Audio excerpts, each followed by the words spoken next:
So earlier in the year, we did talk about titrations, and we can do different types of stoichiometric titrations. I think we talked about redox. Now we're going to talk in greater detail about acid-base titrations, and not so much the ones you guys might have done last year in first year chem with strong acids and strong bases, but ones that deal with weak acids and strong bases, or the other way around, strong acids and weak bases.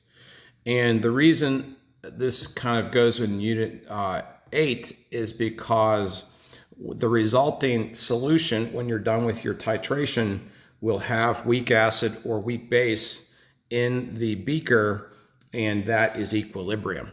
So we can adapt the Ka or Kb to our calculations. So here's the titration curve that you would have maybe been familiar with if you worked on this last year, either in the lab or just in lecture. But the equivalence point is when, let me actually show you this in a, let's change the color here. So I'm going to write the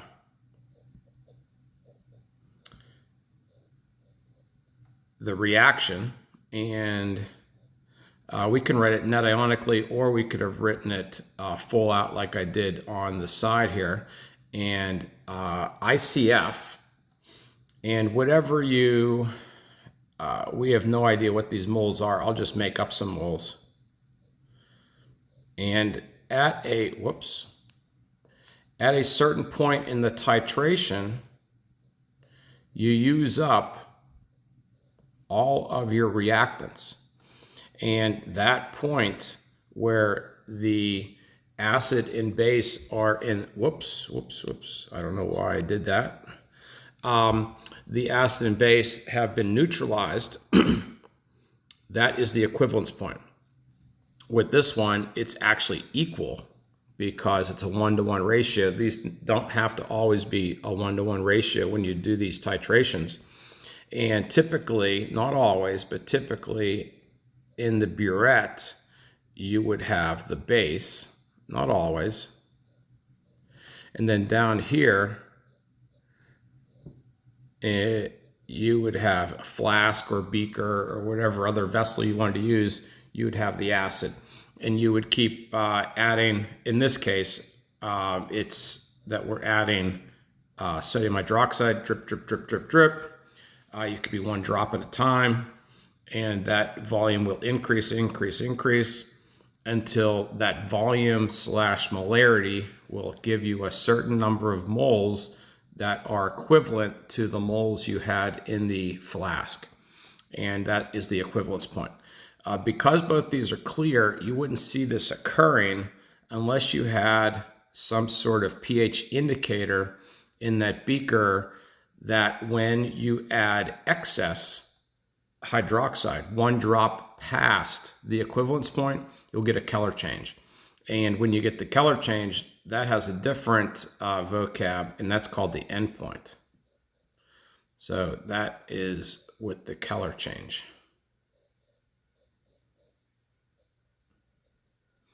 Okay.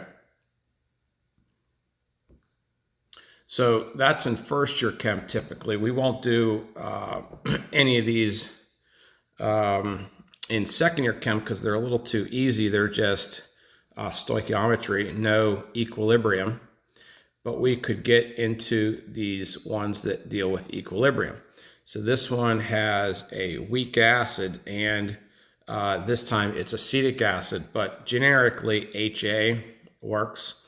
And then sodium hydroxide is really OH minus and makes H2O, which doesn't have any impact on the pH, but A minus does though.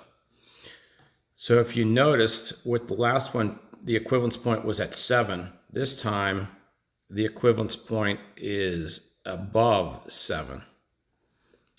So why? Because A minus, and this is all written out on the left-hand side over here, but A minus interacts with water. So in the beaker down here at the equivalence point, you will only have A minus in there at that point. And that A minus reacts with water, interacts with water to make HA, but more importantly, makes hydroxide. So that is why the pH is going to be above 7. And then the you know what? Let's actually pause here. There's a couple interesting things here that are going to be testable. Typically, we're going to want to know what is the pH initially before you actually do the titration, and that is what we've done in previous sections. You know, the Ka equals x squared up top, and the original molarity of the weak acid on the bottom. Solve for x. X is H positive. Take the negative log of that to get pH. We've done a number of questions like that. We're also going to, by the way, this volume at the equivalence point looks like it's 25 milliliters. Do you see that's in halfway in between 20 and 30? So an important point is going to be this. You don't know why yet, but this looks to be halfway. Actually, this is out of scale here. This is definitely out of scale.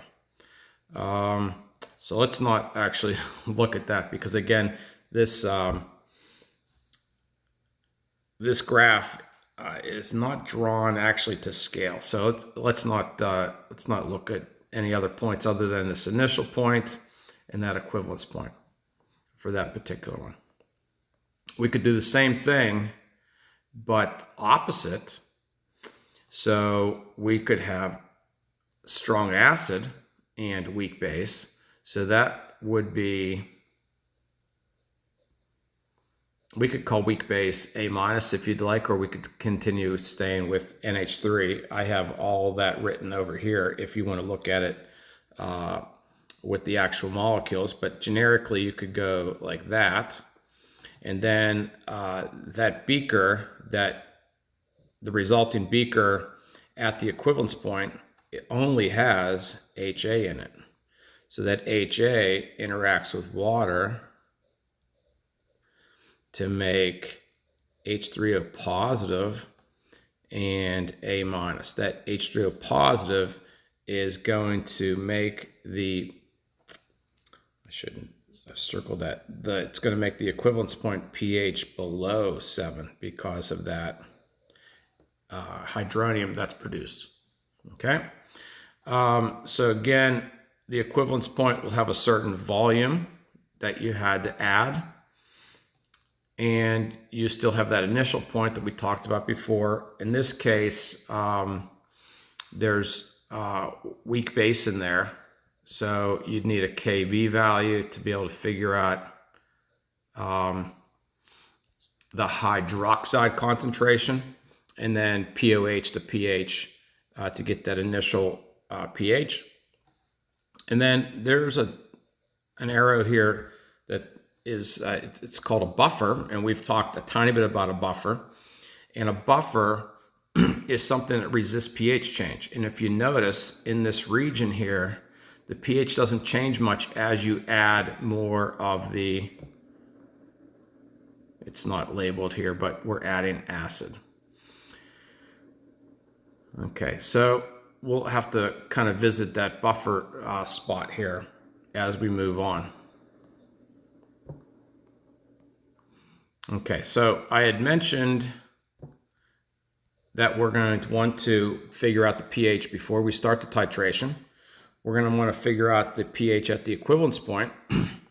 And just in that last slide, that last graph, it looked like it was about halfway between the start and the equivalence point. We're going to figure out that.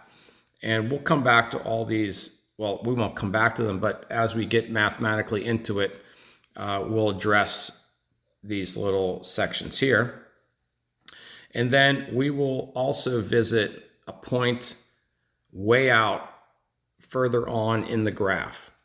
If you noticed with these two graphs, as the reaction, not the reaction, as the titration continues, it looks like it flattens out. It approaches a horizontal line. It actually never gets there, but it approaches a horizontal line. So anywhere along those points, we'll get another data point. And if you look at the last one, I think it becomes more evident that this area here approaches a horizontal, but it doesn't ever really get there. So we will get a point anywhere in this region to also address. Okay, so let's jump into one of these here. Oh, by the way, there's a difference between if it's a strong acid, strong base titration, and a weak acid, weak base titration. So because, let's look at the pink line first. That's a strong acid that's being titrated. And because it's strong acid, it fully ionizes. So its pH initially is going to be lower, typically. And then if you noticed, let's go with my highlighter here. With the weak acid titration, there's an increase initially there that we're going to have to address. They both have that very steep area. We don't really care how long that steepness stays, but it's a very vertical area. But with the weak acid titration, there is a more of a horizontal location here that is going to be our, let's go back to our pen. It's going to be a buffer-like situation there, and we're going to get to that. Well, we've already defined what a buffer is, but we'll talk more about that.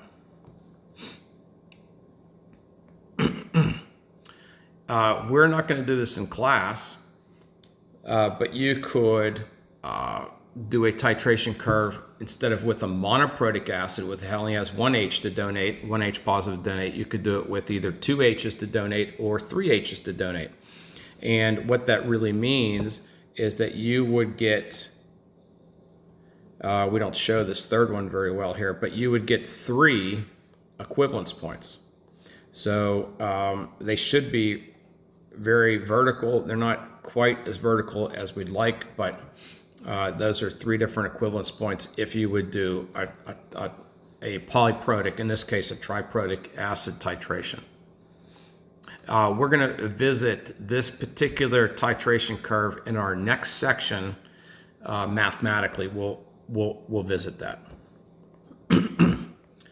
Okay, so this is going to be a typical question, and this would be very, very similar to what the test question would look like. It'll be different chemicals, different Kas, different volumes and molarities, but the same style of question. I have room here on my next slides to be able to put that work down. But what we're going to be assembling is a titration curve. We're going to have pH over here. We're going to have volume of whatever we're having in the burette. In this case, we're titrating with sodium hydroxide.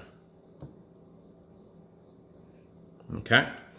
The typical look, we're going to fill in all the spots later, but we're going to have a dot.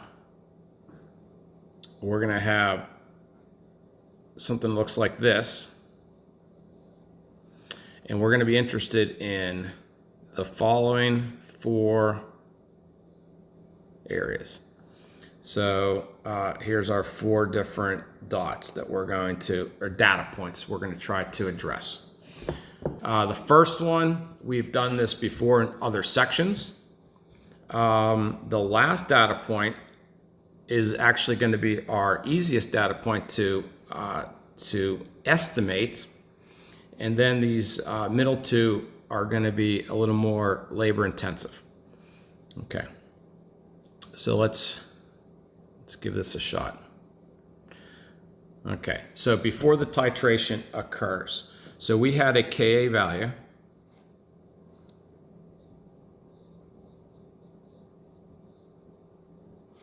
And remember that it's going to be something that looks like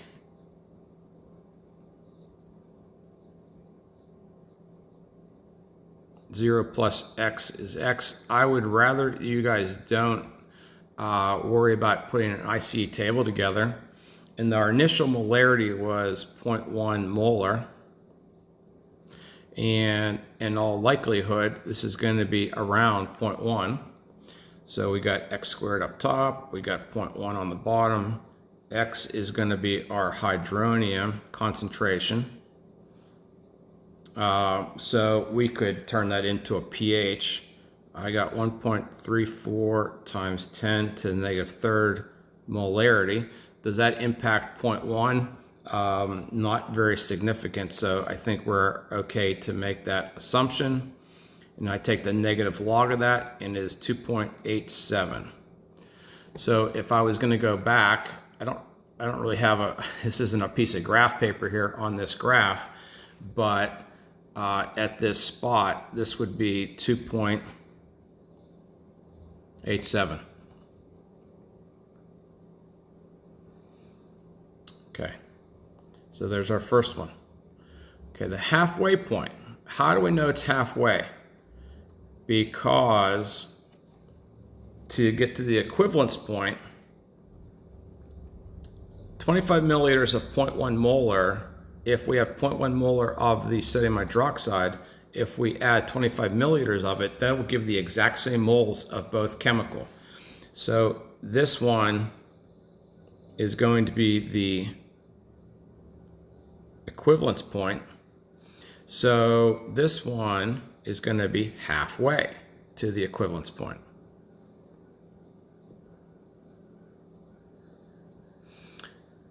Okay, so let's go back to that one. Okay, so we really have some stoichiometry here. We have HA, weak acid. We have strong base, makes H2O, which doesn't impact the pH, but it will make A minus. And so we had 25 milliliters of the weak acid, and we had 0.1 moles in 1,000 milliliters of the weak acid. So that gives us 2.5 times 10 to the negative third moles of the weak acid. So let's put that down. I don't really have room to put all the units here, so. And then the strong base, we're only using 12.5 milliliters. Same work, but different answer this time. It's going to be half of that other amount. So we can put that in.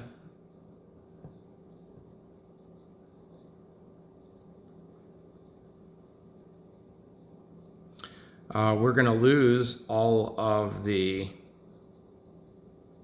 base, and that's going to also be attached to all of our other changes here.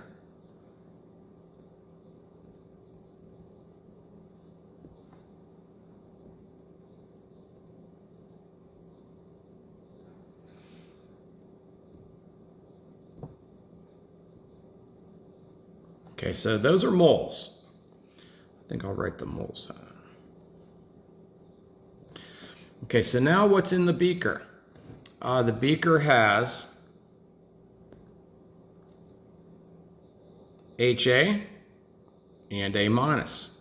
Remember that if you have weak acid and its conjugate base in the vessel, in the solution, that's a buffer.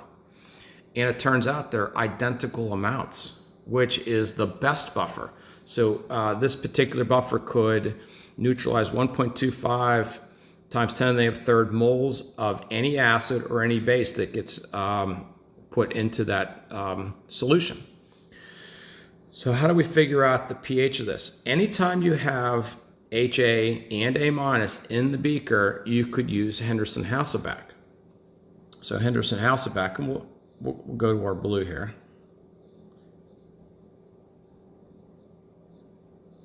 If you don't like Henderson-Hasselbalch, you could always use the ICE tables like we've done before. Now we have pH. The pKa, you have to take the log of 1.8 times 10 to the negative fifth, and that's going to be 4.74. And then we have log, and we have numbers that are identical here. So it's really taking the log of 1. And when you take the log of 1, you get 0.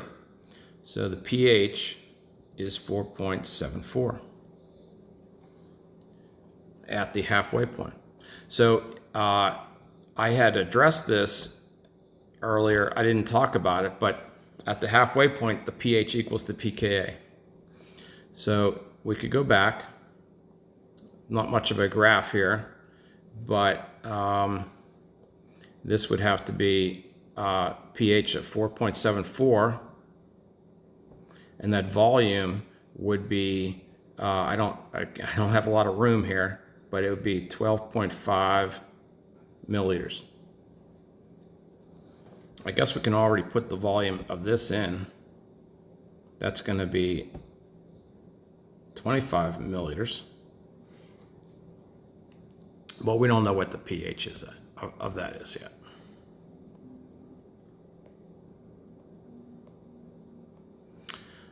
If you noticed, I skipped that equivalence point.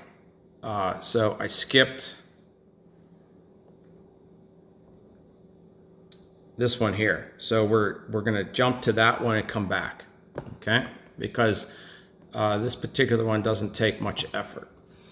So if you keep adding, in this case 40 milliliters of sodium hydroxide, the beaker down here has primarily sodium hydroxide. If the beaker primarily has base, or it has acid, strong acid or strong base, then you're looking at that,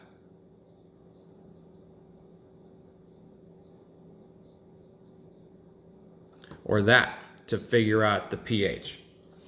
So it was a 0.1 molar. So drip, drip, drip, drip, drip. You keep adding until you got the 40 milliliters of 0.1 molar. It's approaching in this beaker down here, or flask I had, it's approaching 0.1 molar. Does it ever get to 0.1 molar? No, it doesn't, but it approaches that. So I arbitrarily said 40 milliliters here. It could be 140 milliliters. But we're going to get a data point that approaches its limit. And so if we take 0.1 molar and put it into that spot and get the POH, that's going to be 1, and then the pH would be 13. So we could come back here. And so this never gets to 13. It approaches 13. But that's fine. That's fine. It approaches 13. And we'll say that the arbitrary volume that we did for that was 40 milliliters. It's well past the equivalence point. Okay, we wouldn't want to do 26 milliliters or 27 milliliters, but something like 40. And you're not going to have to come up with that number. I will be coming up with that number for you, or your textbook will be coming up with that number, or the College Board will be. And then we'll tackle now this one's a little more beastly here. So this is the equivalence point, and we're going to be able to figure out this is the equivalence point. So remember that we had 25 milliliters of 0.1 molar of the weak acid. So remember that the weak acid was 2.5 times 10 to the negative third moles. We'd calculated that previously. Now we have our strong base. Remember, 25 milliliters of 0.1, it's going to give you the same amount. We still make H2O, we still make A minus. We don't care about H2O, it doesn't have any impact. So the equivalence point, the definition of the equivalence point is that you're going to subtract all of your chemical and basically have two limiting reactants. But you will result in making A minus.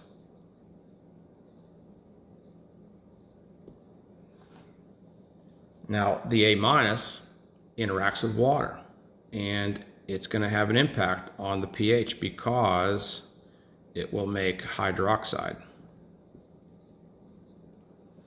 And we need an ICE table for this one. And we cannot put 2.5 times 10 to the negative third moles in there because in ICE tables, when we get to the K expressions, we need molarities. So we added 25 milliliters to 25 milliliters. So the beaker now has 50 milliliters of solution. So we need to divide this by, I said 0.05 liters because we need this in liters, not milliliters.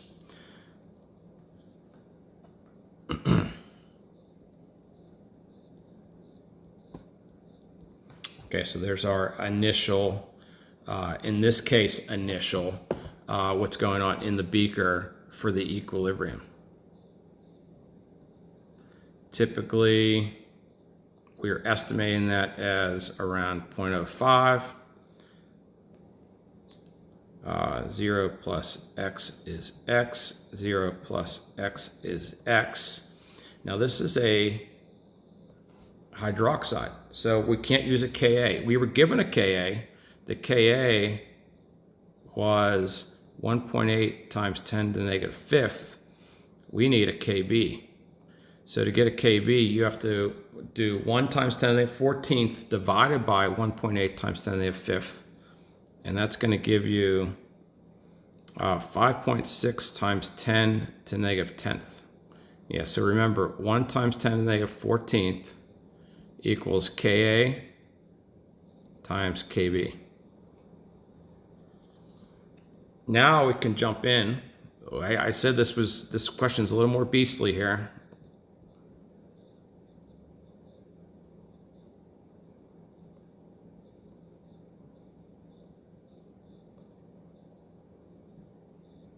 So this is going to equal the hydroxide.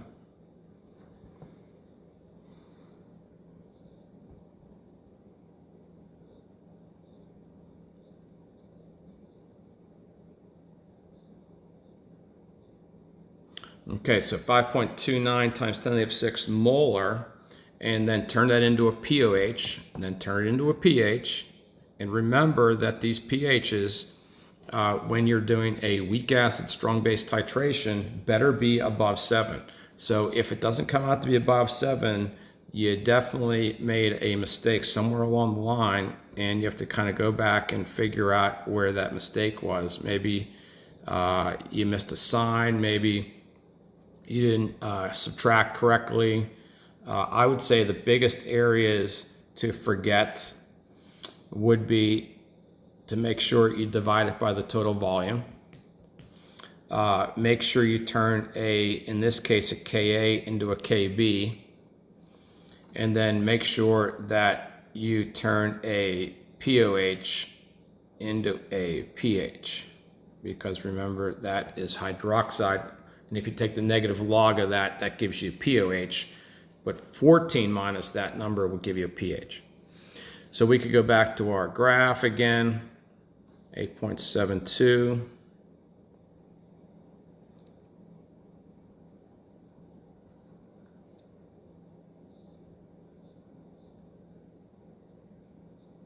And the graph probably is not going to have quite enough increments to know it's exactly 8.72, but you can write 8.72 in there. Okay, and that is going to be a completed graph. Those 4 points are tremendously important.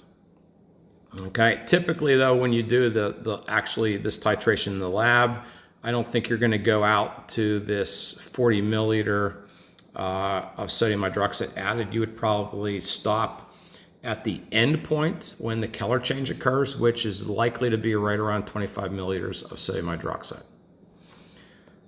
Okay, so we're going to do the same thing, but this time the other way around. And it's going to be difficult for me to squeeze all this in, but I'll do the best I can here. Calculate the pH at the equivalence point. Oh, so we only have to do the equivalence point one. Okay.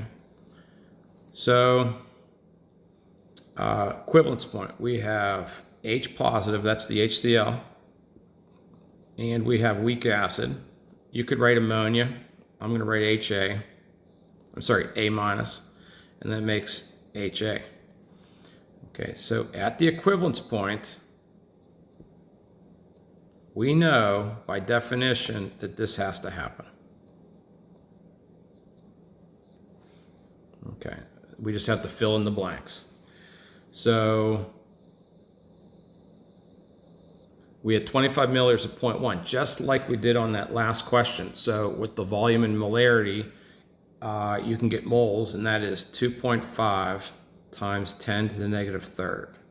So to make this equivalence point occur, basically all these other spots that I left blank are all going to be the same number.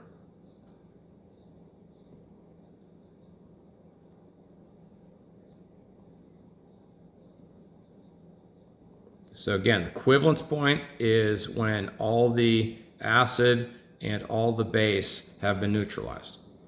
Remember, this is moles, and we need to divide that by the total volume. So to get that total volume, it would be, again, this 25 plus 25, because if you had 25 milliliters of 0.1, you would need 25 milliliters of this 0.1 to get the same moles. So we would need 50 milliliters. Is it always going to be 50 milliliters? No. It's that whatever volume you needed to get the 2 moles to be identical, equivalent to each other. So it's going to be that same situation we had before. Oops, big M. Okay, so that is HA. So now the beaker has floating around water, which we don't care about, and then the 0.05 molar HA. So we would need a we would need a Ka value, but a Kb value was given. So you have to turn a Kb into a Ka. Why? Because we have acid. So Kb 1.8 times 10 to the fifth. You would have to get that divided from the Kw. And that comes out to be that same number we had with the last question. Okay. So 5.6 times 10 to the 10th is the Ka, equals x squared up top and the 0.05 on the bottom. X would be hydronium this time. And that's going to be 5.29 times 10 to the negative sixth. And then take the pH of that, take the negative log to get pH.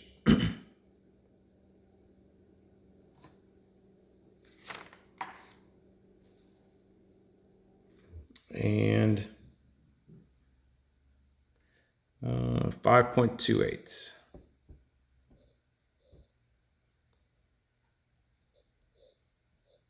There we go.